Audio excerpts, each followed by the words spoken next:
jumping in the co-host chair. PT's not here. He's got the kidney stones.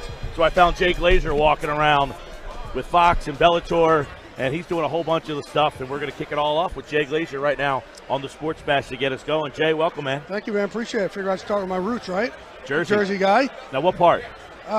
It rhymes with Jersey poor. Okay, so yeah. Where's that? I don't like to say it, though, anymore because, that show. You know that line of where the Eagles and Giants fans are. I'm up. So the best thing is, like, years ago, Real Sports, Brian Gumbel does like this feature on me about the inside guy and kind of a crazy guy in sports. And they call my high school principal, I'm in Alpin, New Jersey, call him for like high school wrestling photos of me and yearbook photos. And whoever they talked to at school said, "Who?" They said, "Jay Glazer." They said, "Who?" Said, you got a guy went to your high school, is on national TV. They said, "Yeah, we know the situation. Mike Sorrentino." I had no idea who I am, but I knew him. I'm like, that's fantastic. So I never have to give him money. That's fantastic. I had no clue who I was. But, yeah. Well, you're doing a lot now. Obviously, people know who you are, but you work with Fox for the NFL, Yep. and we'll be talking real quick about what you're going to be doing next, because I think that's really cool and interesting as well. But the Eagles are never here. This is like the woe is us story, but of all the improbable teams to get here, it seems that all the injuries and everything they've kind of gone through, yeah. It seems that this would not be the year for them, but the story almost is written for them to have a most improbable finish. You know what's amazing about them is when Wentz went down, they really try to sell it like, hey, we're built for this. We went out and traded for a Jai. We knew we were going to need defense. And they're almost trying to convince themselves of it. And, man, they did a great job convincing themselves that it was okay, that they were going to be more for run and for defense. They really did a great job. And that weekend, I think it was they were playing the Giants. They brought a bunch of their guys who were on IR, like Peters and Sproles and all those guys with them to Giant Stadium, whatever it's called now. MetLife. At MetLife Stadium. To be on the sideline with them. Thomas helped them convince them that, hey, we're not dead in the water here. I mean, the job that Peterson and really the leaders on the team have done, because we've seen so many times in the past where someone goes down, they're like, that's it, we're done, we're screwed. And man, they didn't and then later on, especially the quarterback. And the quarterback has just really come back around. And, I think for them to kind of get some faith going in him also. But look, their defense, they've been saying the whole time, every time as the season progressed, they kept saying our defense, our defense, our defense. We're obviously talking about the receivers and the Jai and the quarterback. And they kept saying our defense, our defense, our defense. Our defense is so healthy. The rotation we have up front, it really is. We were talking about the Vikings defense so much. Yeah. But this was the defense you wanted in the street fight. I just want to, back to your reporting when, the Eagles were looking for a head coach. And, all the names that were back there. I don't know how much you remember about all that, but Peterson was always early. He was always. He was always a guy. For them, but for nobody else. Yeah, you only need one, right? How much was, but how much was this, do you think, the connection with Andy that they just kind of wanted that comfort level? Yeah, that's exactly what it was. They knew it worked in the past, too. They knew they could trust him. They knew Peterson as well. What I like also, remember a year ago, people were calling for Peterson to get fired, right? One year ago. You have to understand also, head coaches learn the job just as much as players do. There's so much you learn about. It's funny when you talk to these guys when they first start. Like this year, Sean McVay. Every year at the owners' meeting, I'll take guys I'm friends with who get head coaching jobs, and I'll make the other guys, the older guys, sit with them and say, all right, be careful what you wish for. Tell them stuff about this job they had no idea, they didn't know. Oh, yeah. And McVay said this year, the stuff that comes across your desk, it's not about X's and O's. You're dealing with stuff that you're really like, there's no way to prepare you to go to school for this. Like, I think I've told the story here before one time. There was a team who got, their defensive end got suspended for taking a male enhancement pill because he wanted to be a porn star after. He's like, how do you prepare for that?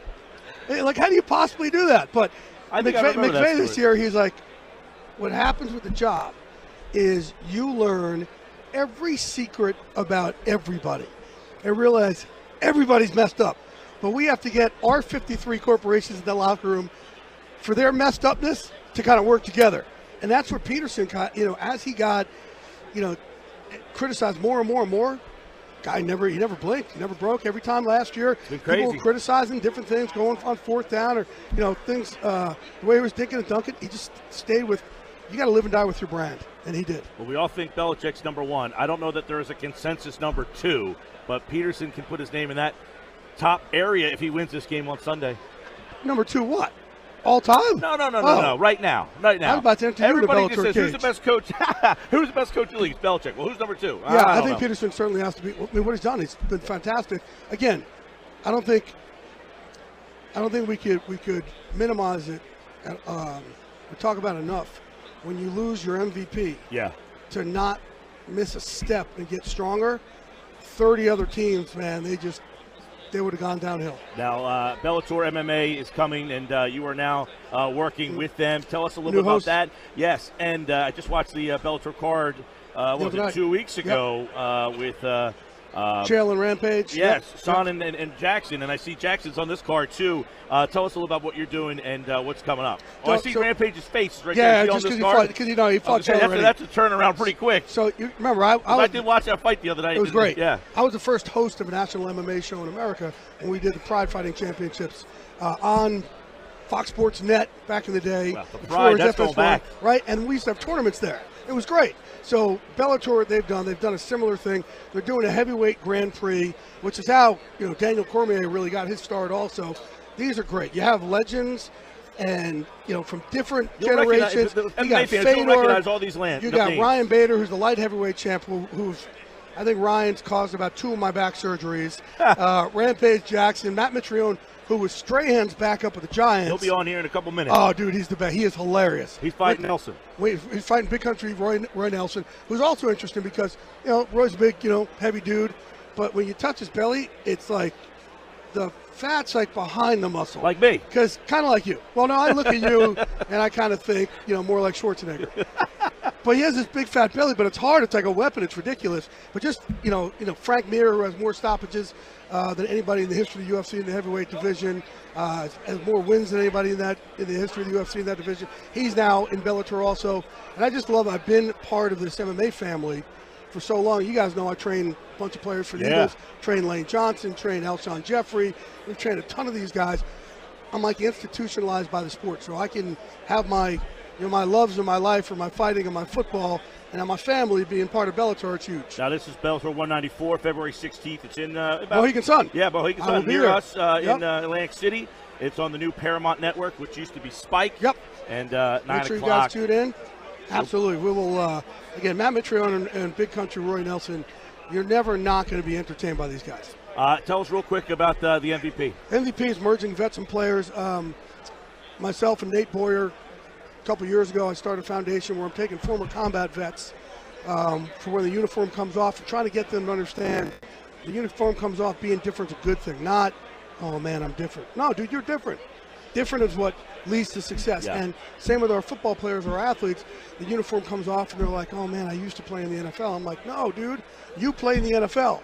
Use that. What got you to beat out a million other people to play, use that in your next step of life. But we're trying to give them a team again, because the bad thing is the uniform comes off from a football player or a veteran and they feel alone. That's not good. But if you give them a team, they can do magical things. We sent a bunch of these guys. So we train every week together. I open our gym in LA and one in Vegas. We're open up throughout the country. Every Thursday we train for about a half hour just to get that burn together. And then we sit on a wrestling mat. We talk about life. We talk about why we should value ourselves, why we shouldn't kill ourselves, why we should use every scar in a positive way instead of looking at your brain injuries or whatever injuries you have and have it debilitate you. I got to use this. Got to use this scar to remind the world I'm not like the rest of them. And we've started deploying these guys on missions around the country again. Hurricane Harvey, Vegas. So I'm real proud of it. Go to vetsandplayers.org. Love your help. Thank you, man. Thank you, brother. Appreciate it, man. Jay Glazer, everybody, kicking off the show.